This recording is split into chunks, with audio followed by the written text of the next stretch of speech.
You know, they say blood is thicker than water. But honestly, after everything that happened, I think blood is just a better conductor for electricity. It makes the shock of being burned by your own family hurt a lot more. My name is Madison, and 3 days before my sister Chloe's wedding of the century, I wasn't checking my dress or confirming the florist. I was staring at a text message. No greeting. No hey, how are you? Just a cold, hard line of text that felt like a slap in the dark. It said, guest list is finalized. Hope you understand. Love you. Oops. I think she forgot that love you usually doesn't come after uninviting your only sister to your wedding. Oh my God, you guys. I sat on the edge of my bed in my Portland apartment, the one I worked 80-hour weeks to afford, and I went numb. I wasn't part of the finalized list.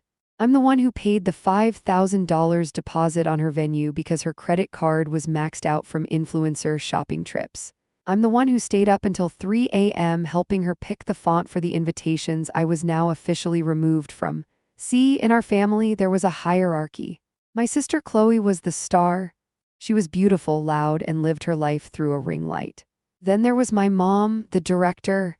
And then there was me. I was the fixer, the quiet one, the one who built a media agency from the ground up while everyone else was busy finding themselves. I think being an entrepreneur actually made me a target. Because I was successful, they assumed I didn't have feelings. They thought my bank account was a family resource and my time was a gift they were entitled to. I guess when you're always the one holding the umbrella, people forget that you're getting wet too. I remember calling my mom right after that text. My hands were shaking. I said, Mom, Chloe just uninvited me. Tell me this is a joke. And my mom, oh my God, I can still hear her voice. It was so casual. She said, Madison, honey, don't be dramatic. Chloe is under a lot of stress. The groom's family is very high profile.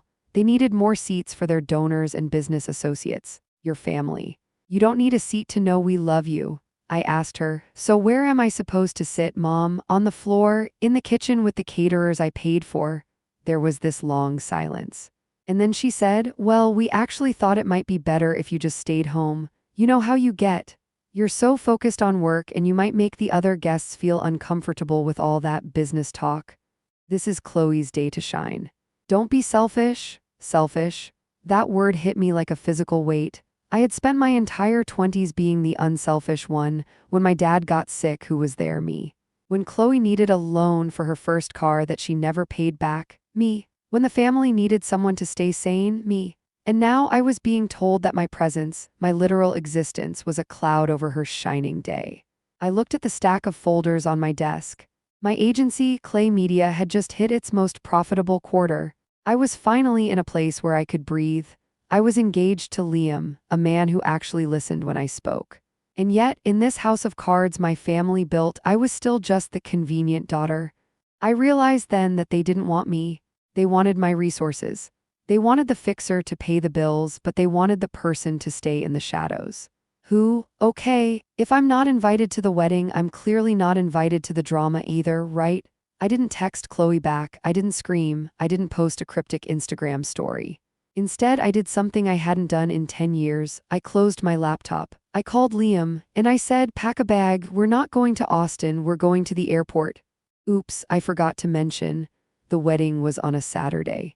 By Thursday morning, Liam and I were boarding a flight to Barbados.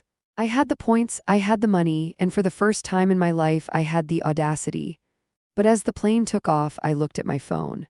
I saw the family group chat blowing up. They were complaining about the seating charts. They were arguing about the champagne. They had no idea that the fixer had just left the building. And they had no idea that without me there to hold the pillars up, the whole ceiling was about to come crashing down. Oh my God, you have no idea how messy it was about to get. Because while I was sipping a mojito on a white sand beach, Chloe was about to realize that a perfect wedding requires more than just a guest list. It requires a soul. And she had just traded hers for a few extra seats for donors. Oh my God, you guys. Have you ever felt that specific type of peace that only comes when you finally stop trying to save people who don't even want to be saved? That was me the moment the wheels touched down in Barbados.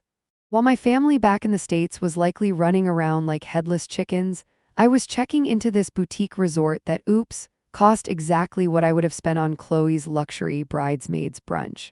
Karma is a funny thing, isn't it? It doesn't always hit you like a lightning bolt. Sometimes it's just the sound of a cocktail shaker by a pool while your phone is on Do Not Disturb. Liam looked at me over his sunglasses and asked, "Are you okay? You haven't checked the group chat in 4 hours." I just leaned back and watched the sunset. "Liam," I said, "for the first time in 20 years, I'm not the insurance policy. If the cake falls over, it's not my problem. If the flower girl has a meltdown, I'm not the one bribing her with stickers. I'm just Madison, who..." But here's the thing about toxic family dynamics. Even when you physically leave, they try to pull you back in through that digital umbilical cord. Around 10 p.m., I decided to take a peek. Big mistake. Huge. The group chat was a war zone. "Mom, Madison, where are you? The rehearsal dinner is tomorrow, and the coordinator says the final payment for the AV equipment didn't go through. I told her to call you. Chloe, Maddie, I know you're hurt, but this is literally my wedding. I need you to just log into the portal and fix the billing error. I'll Venmo you back next month, I swear." I stared at the screen. My heart started that familiar fixer gallop. My brain was already calculating which business credit card I could use to bridge the gap. But then I looked at the text from 3 days ago. "Guest list is finalized. Hope you understand." Oh my God, the audacity, it was actually breathtaking. They didn't want my face at the table, but they still wanted my signature on the checks. They wanted the Madison Clay brand of efficiency without the actual Madison. So I did something I've never done. I typed, "I'm sorry, who is this? I thought the list was finalized. I've finalized my weekend too. Good luck." Then I blocked the group chat. Pause for dramatic effect. Oops, did I do that? Yes, I did. The next morning, I woke up to a flurry of notifications from other people. My cousin Sarah, who actually has a soul, DM'd me. "Maddie, the rehearsal dinner was a disaster. The groom's father, that high-profile donor Chloe was so worried about, he started asking where you were. Apparently, he'd read your article in Forbes and wanted to talk about a partnership. Chloe had to lie and say you were sick with a contagious fever to explain why you weren't there." I laughed so hard I nearly choked on my pineapple. A contagious fever, really? She was literally pathologizing my absence because the truth, that she kicked her sister out to make room for a donor who actually wanted to see that sister, was too embarrassing to admit. But it gets better. Or worse, depending on how much you like train wrecks. As an entrepreneur, you learn to spot red flags in business deals, right? You look for the missing data, the shifty eyes, the gaps in the story. Well, the groom, Marcus, was a walking red flag. He was high profile, sure, but his family's money came with more strings than a marionette. And without me there to play the role of the stable one, the cracks in Marcus and Chloe's relationship were starting to show in front of everyone. Sarah told me that during the toasts, Marcus got a little too honest after a few drinks. He mentioned how glad he was that the guest list was refined because he wanted to be surrounded by winners. Who, winners? While they were playing Winner in a ballroom in Austin, I was taking a catamaran out into the Caribbean Sea. I was snorkeling with turtles. I was laughing with Liam. And for the first time, I realized that my sister's Shining Day was actually a very expensive stage play where everyone was terrified of the director. I started seeing the first TikToks popping up. You know the ones. The Get Ready With Me wedding edition where the bride looks like she's about to have a nervous breakdown but covers it with enough highlighter to be seen from space. Chloe was posting about positive vibes only, while her bridesmaids were caught in the background looking like they were in a hostage situation. I remember sitting on the balcony that night, the smell of salt air everywhere, and I felt this strange pang of sadness. Not because I wasn't there, but because I realized that I had spent years being the glue holding together a family that was made of glass, and now that I'd stepped away, the shattering sound was starting to go viral. Oh my God, I didn't even know the half of it yet. I thought the AV equipment was the biggest problem they had. I had no idea that the groom's high-profile donor family was about to drop a bombshell that would make the seating chart look like child's play. I guess when you uninvite the person who handles the quiet problems, you're left with a very loud reality. Oh my God, you guys. If you thought the uninvite was the climax of this story, you are so wrong. While I was waking up to the sound of ocean waves in Barbados, the wedding of the century in Austin was turning into a literal crime scene of social embarrassment. Who, Let's set the scene. Saturday morning. The sun is out. The flowers which, oops, I helped source from a local organic farm to save Chloe money are being set up. But the foundation was already cracked. Remember the high-profile donors Chloe kicked me out for? Well, it turns out that when you build a guest list based on status rather than love, you're basically inviting a room full of people who are just waiting for you to fail. I was scrolling through TikTok over breakfast. Liam was trying to hide my phone, but I couldn't help it, and I saw the first storytime video from one of the bridesmaids. She didn't name names, but she was in the bridal suite recording herself. She whispered, "Guys, the vibe is rancid." The groom's family just found out the bride's successful entrepreneur sister isn't here because of a contagious fever, but they just saw her tagged in a photo at a beach club in Barbados. The groom's mom is losing her mind.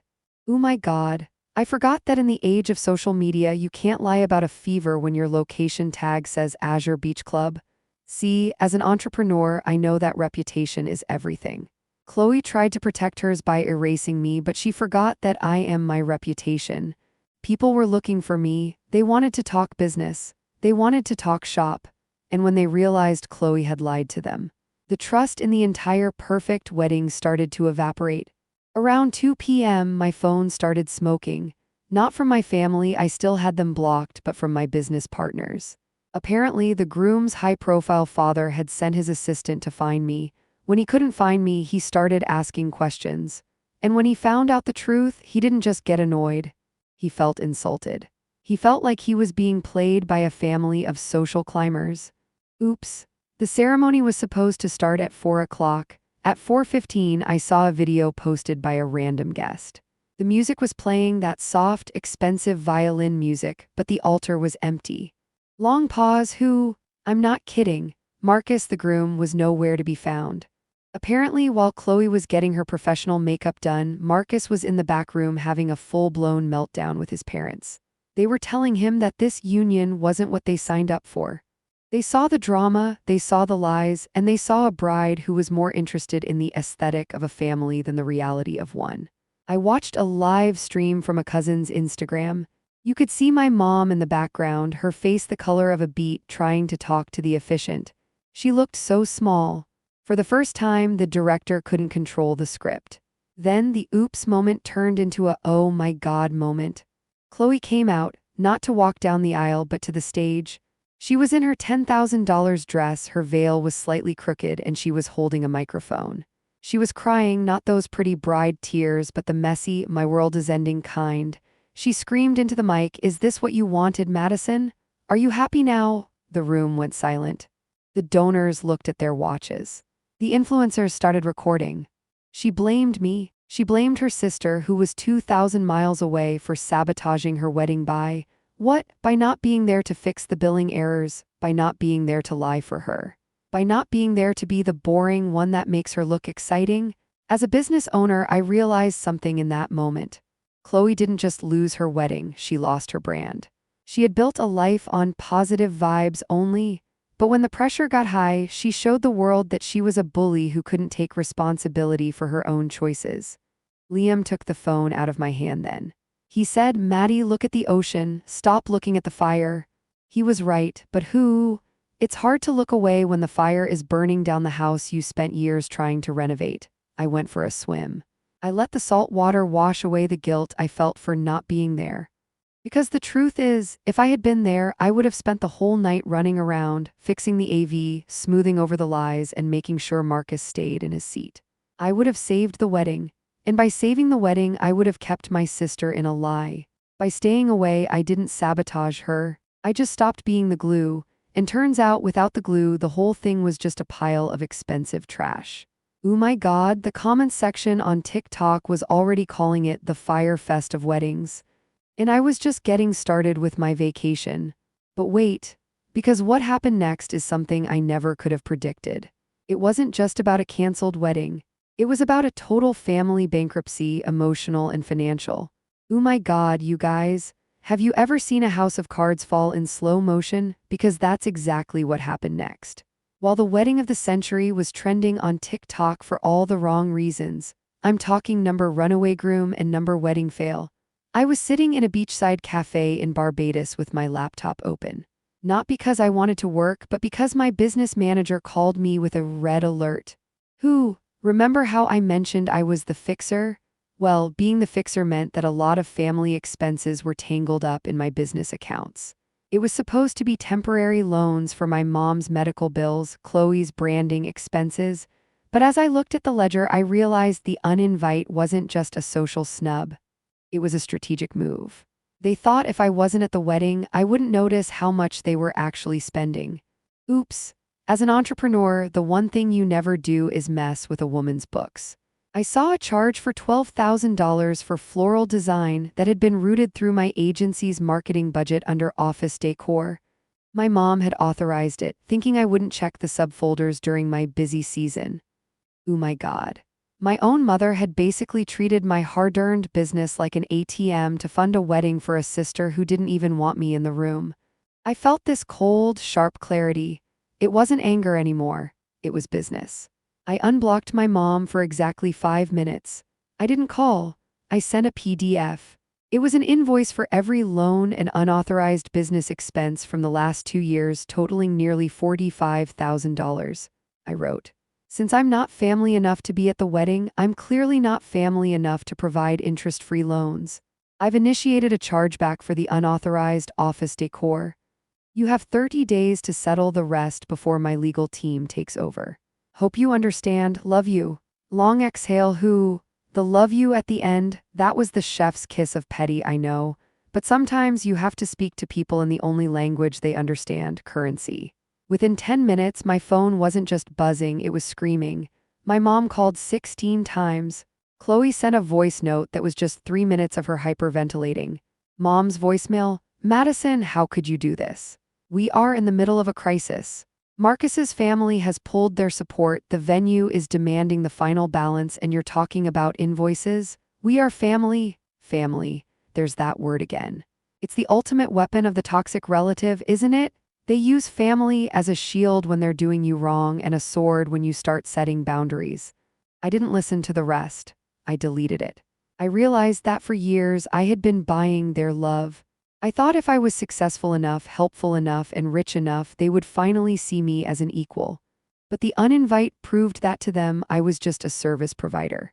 And when the service provider stops providing, well, the client gets angry. By Sunday morning, the news hit the family grapevine. Marcus's father had officially cut him off. Not because of the wedding drama, but because Marcus had lied about his finances too. He had told his father that he was the one backing my agency. He had been taking credit for my success to look better in his father's eyes. Oh my God, talk about a tangled web. My sister was marrying a man who was using my life as his resume while she was busy erasing me from the guest list. Oops, I guess the high-profile donor wasn't a donor at all. He was just another person being played by the same script. I sat there in the sun, and for the first time I didn't feel like a fixer. I felt like an auditor. I was auditing my life, and the toxic family department was deep in the red. I looked at Liam and said, "I think I'm going to write a book or a script, or maybe just a really long LinkedIn post about why you should never hire your family or let them hire you." He laughed. Why not all three? As the sun began to set on my final night in Barbados, I felt a weight lift. Back in Austin, they were dealing with lawsuits, unpaid florists, and a marriage that ended before the cake was cut. But me. I was balanced. For the first time in 34 years, my internal books were clean, but there was one final thing I had to do. A final act that would ensure they never, ever tried to finalize me again. Oh my God, you guys. We finally made it, the final act. And if you're an entrepreneur or just someone who's tired of being the family doormat, listen closely. Because this is the part where the fixer becomes the leader. I returned from Barbados with a tan, a clear mind, and a very large legal file. I didn't go back to the family house. I didn't go to the healing brunch my mom tried to organize 2 weeks later. Instead, I went back to my office in Portland and I did what I do best. I built something. See, my sister Chloe wanted a shining moment. She wanted to be the star of a wedding. But because she chose ego over integrity, her shining moment became a viral cautionary tale. Meanwhile, I took all that pain, all those oops moments, and all that oh my God energy, and I turned it into a keynote speech. 6 months later, I was standing on a circular red rug at a TEDx event. The title of my talk? The Cost of Being Convenient, Why Your Boundaries Are Your Greatest Business Asset. I stood there in a sharp white suit, no veil, no bridesmaids, just me. And I told them everything. I told them about the text message. I told them about the $45,000 in office decor that was actually wedding flowers. I told them about the groom who was using my business as his personality. Oh my God, you could have heard a pin drop, because everyone in that room had a Chloe in their life. Everyone had a mom who told them not to be selfish while they were being bled dry. As a business owner, I realized that the way we let our families treat us is often the way we let our clients treat us. If you can't say no to your sister, you'll never say no to a bad contract. If you let your mother guilt trip you into paying for a wedding you aren't invited to, you'll let a high-profile client walk all over your boundaries. It's all connected. After the talk went live, it got more views in 48 hours than Chloe's wedding TikToks got in a month. But here's the precision of karma part. I didn't do it for revenge. I did it for documentation. My mom sent me one last email. She said, "Madison, you've embarrassed us on a global scale. Is this what you wanted, to be right at the cost of your family?" I replied with one sentence.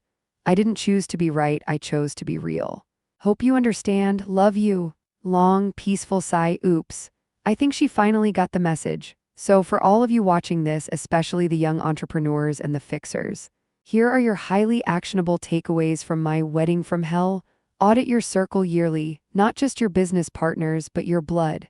If someone is a net loss to your mental health, you have to stop subsidizing them. Separate your identity from your utility. If people only love you when you're fixing things, they don't love you, they love the service you provide. Stop the service and see who stays. The uninvited is a gift. When someone removes you from their life, don't beg to stay. Use that reclaimed energy to build your own empire. Document everything, whether it's business expenses or emotional boundaries. Clarity is your best defense against gaslighting. Build your own table. I spent years trying to get a seat at my family's table, only to realize I was the one paying for the table, the chairs, and the food. Now, Liam and I have our own table.